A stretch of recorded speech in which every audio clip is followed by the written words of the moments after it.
Hoy vamos a hablar sobre la meiosis, el mecanismo a través del cual se obtienen gametos haploides a partir de células precursoras diploides. Es importante recordar que la meiosis es el proceso de división que utilizan los gametos, exclusivo para los gametos, donde se obtienen células haploides, mientras que la mitosis, como vimos en el video anterior, es el proceso de división que utilizan las células somáticas, es decir, las células que no son gametos y donde se obtienen células diploides. Entonces, en la meiosis, para que de esa célula precursora se originen células haploides, esta debe sufrir dos divisiones meióticas, por lo que hay una meiosis 1 y una meiosis 2.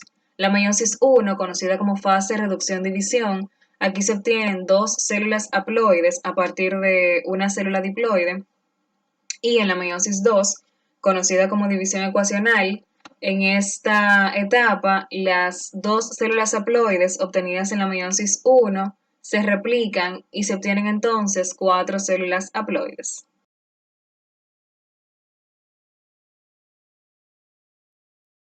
En la meiosis 1, al igual que en toda división celular, el primer paso es la interfase, que ya se explicó detalladamente en el video anterior de mitosis, pero recordemos que en la interfase la célula duplica su tamaño, aumenta el número de organelas y replica su contenido, incluyendo el ADN, es decir, se prepara para la división celular.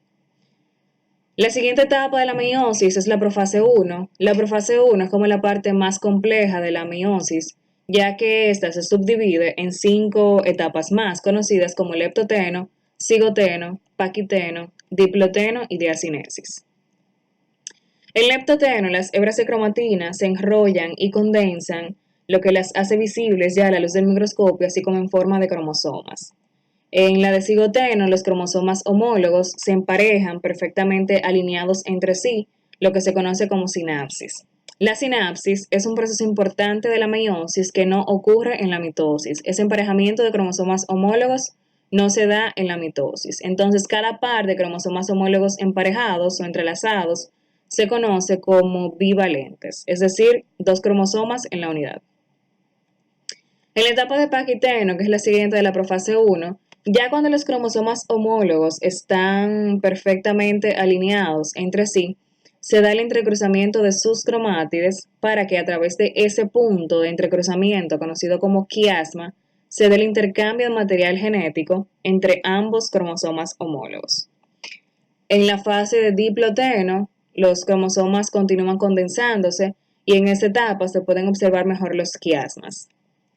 Y ya en la diacinesis, los bivalentes migran hacia el plano ecuatorial de la célula para formar el huso. La membrana nuclear desaparece y empiezan a formarse las fibras fusiformes, que en esta imagen no se ve lo anteriormente explicado. En la metafase 1, ya los bivalentes se encuentran alineados en el plano ecuatorial de la célula formando el huso, y en esta etapa los centrómeros miran hacia polos opuestos de la célula, o sea, los centrómeros se encuentran mirando hacia polos opuestos del plano ecuatorial, los centrómeros de cada bivalente. En la anafase 1, lo primero que ocurre en la anafase de la meiosis 1 es que los quiasmas desaparecen, para que, como vemos, los cromosomas homólogos se separen, ya sus cromátides no están entrecruzadas. Entonces, las fibras fusiformes arrastran los cromosomas homólogos hacia polos opuestos de la célula. Algo importante que sucede en la anafase de la meiosis 1, a diferencia de la anafase de la mitosis, es que aquí los centrómeros no se dividen, lo que permite que hacia cada polo de la célula migre un número haploide de cromosomas. Hacia cada polo se va un miembro de cada par de autosomas y uno de los cromosomas sexuales. O sea, hacia cada lado se van 23 cromosomas y 23 cromosomas. En la telofase 1, ya los cromosomas llegan a los polos opuestos de la célula, se forman unas membranas nucleares alrededor de cada grupo de 23 cromosomas, las fibras fusiformes desaparecen y como resultado se dan dos células con un número haploide de cromosomas. Pero como podemos ver, cada cromosoma está compuesto por dos cromátides.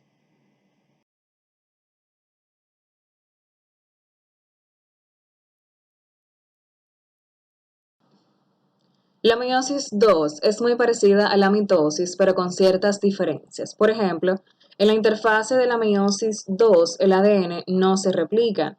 Entonces nos preguntaríamos, si el ADN en la interfase de la meiosis 2 no se replica, ¿cómo se obtienen, al igual que en la meiosis 1, dos células con un número haploide de cromosomas?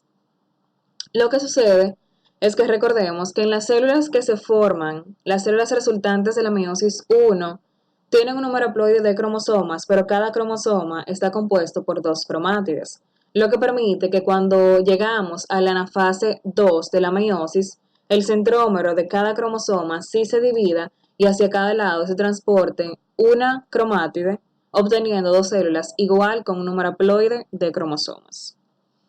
Entonces, en la interfase de la meiosis 2 es una fase muy breve. Lo más importante aquí es que el ADN, como ya dije, no se replica.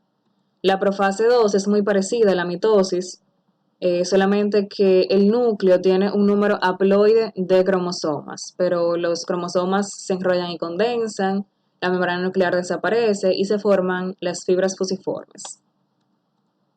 En la metafase 2, las fibras fusiformes se unen a los centrómeros de los cromosomas y los alinean en el plano ecuatorial de la célula, formando el huso. Ya en la anafase 2, los centrómeros se dividen y cada uno transporta una única cromátide hacia cada polo de la célula. En la telofase, al igual que en la telofase de la mitosis, los cromosomas llegan hacia polos opuestos de la célula, se forma una nueva membrana nuclear alrededor de cada grupo de cromosomas, las fibras fusiformes desaparecen y se da la citocinesis. ¿Qué pasa con la citocinesis? Que es la división del citoplasma. En los gametos femeninos, la citocinesis se da de forma desigual, de modo que una de las células obtiene una mayor cantidad de citoplasma y esa es la célula que va a formar el óvulo.